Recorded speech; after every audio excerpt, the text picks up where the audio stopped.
This week any different than last week, just as far as bouncing back? I mean, obviously you guys got to work on some stuff that you didn't do this past week.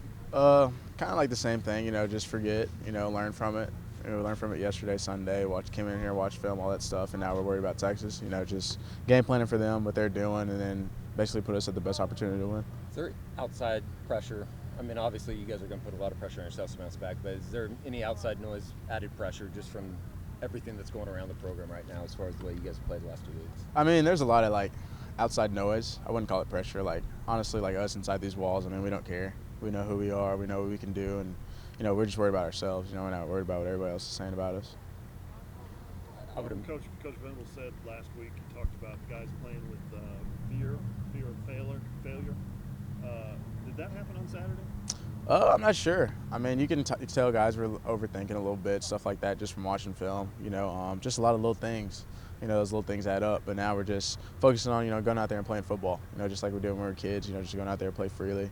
At this level, I mean, everybody knows how to play football. So we got to do it to the level that we're most comfortable at.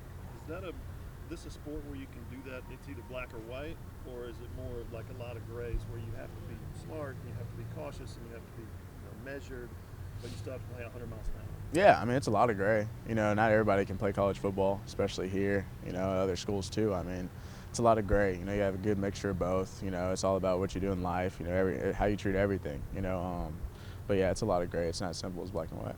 Does it make it any more difficult at all in terms of preparation, just not knowing 100% what Dylan's status is going to be for this Saturday?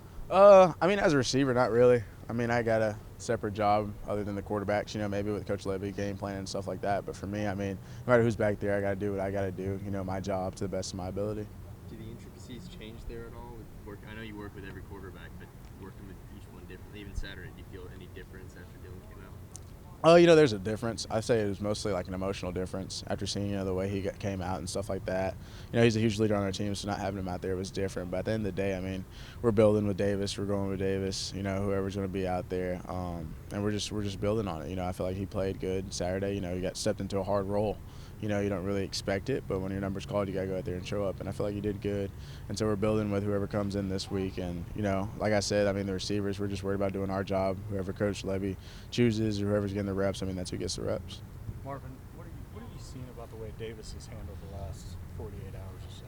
Yeah, I mean, he's told the team, there's mistakes he's made in the game and stuff like that. He's told us, if I'm out there, I'm going to go out there and make sure we're not the reason we lose. He's handled it amazingly. He's ready for the spotlight if it gets put on him. And we have trust in him. We don't care who's back there at the end of the day. I mean, we're all going to do our job. We got belief in whoever's back there because Coach has belief in him. How much different is this week for him, though, as opposed to last week when he knows that Dylan's going out there as the number one guy? I feel like, personally speaking, if it was me, I feel like the preparation standpoint, you've been more prepared, more locked in on certain details, stuff like that. And also it's OU Texas, which he's never played in. A lot of guys on this team's never played in, so that's another factor too that, the older guys will have to explain to the team when we get out there. What do you tell younger guys about what to expect in a game like this? I mean, it's probably the wildest game you ever play in. I mean, half orange, half crimson. It's a great game. Probably one of the hardest games you'll ever have to play in, from a physical standpoint. You're going to leave tired, dead, sweating, feel like you can't walk. But at the end of the day, I mean, it's going to be the most fun you've had all year. What do you remember about last year's game and the way that played out and your part in it? Yeah, last year's game, we came out, from my understanding, we were down 28-7 first quarter. After that, things turned up brighter. I remember it being the hottest game I've ever played in, on the sidelines, literally feeling like I was about to pass out. But being able to make big plays, hearing the crowd chants and stuff, roar, that stuff's amazing. And, it's probably one of the most fun games I've played in for sure. I mean, it was a huge moment in my life, something I'll never forget. Now, as you mentioned, you guys did dig out of that big hole last year and come back and win that football game. How much more does momentum matter in a context like that? Oh, yeah, definitely. I mean, when you're half and half, I mean, momentum is huge, because you got your fans there, but not only that, you got their fans there too. And, whoever goes to that game, I mean, they're loud. Whoever's up, I mean, they're going to make it sound like the whole stadium's like it's a home game. So momentum's a huge game, a huge part in that game. You know, however we play, however it goes. I mean, we felt it last year. I mean, you're talking about Texas was loud. Our fans couldn't really say anything, and then at the end of the game, I mean, we're going crazy. So yeah, momentum is a huge part of this game. Seems like this stage is one of those games that if you can't bounce back and get up for this thing, you shouldn't be in a jersey.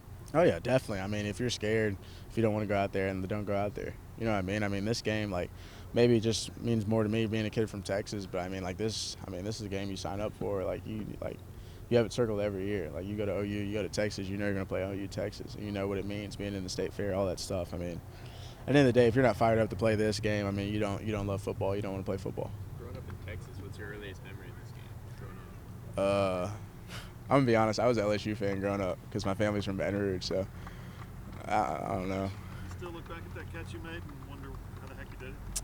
Honestly, like, sometimes they'll like pop up on my feed and I'll be like, oh, that's pretty cool. But now, like, when I remember the play, I never remember it from like my point of view. I just remember it from like the video's point of view. So Okay. yeah, it's What kind do of you a remember blur. from your perspective? Honestly, I just remember running, seeing Caleb step up in the pocket, the ball being in the air, and then falling, and then the pylon just being there. I mean, it was kind of surreal. I didn't know where I was, but it's one heck of a play. Did you see the pylon before you landed? Oh, no, not a chance. I mean, I was half in the game, half out of the game. I was dead tired, but it was a touchdown, so that's cool.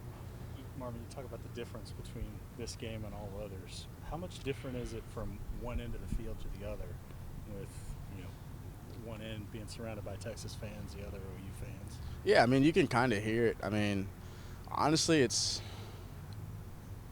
just talking from like a drive standpoint. I mean, maybe a third down goal line, something like that, you can hear it a little bit more. But I mean, the way the fans are in there, I mean, it honestly feels like the whole thing is full of like either your team or the other team. Like that's how it feels in there. With the way the last two games have gone, is it good news, bad news to have Texas be this week at all, or does it matter at all? I mean, considering the last 2 weeks. I'd say it doesn't matter, but you know, I'm good friends with a lot of guys on that team. It's a huge game, like we've talked about, and I feel like, you know, if we need to get hyped up, if we need motivation, I mean, this game, this is the one. So, I mean, I believe the same thing happened in 2020, my freshman year, COVID year. We lost K-State, lost at Iowa State, and then we had Texas next game, and kind of started off a big jump start for us. So, I'm looking forward to it. I think the team is too.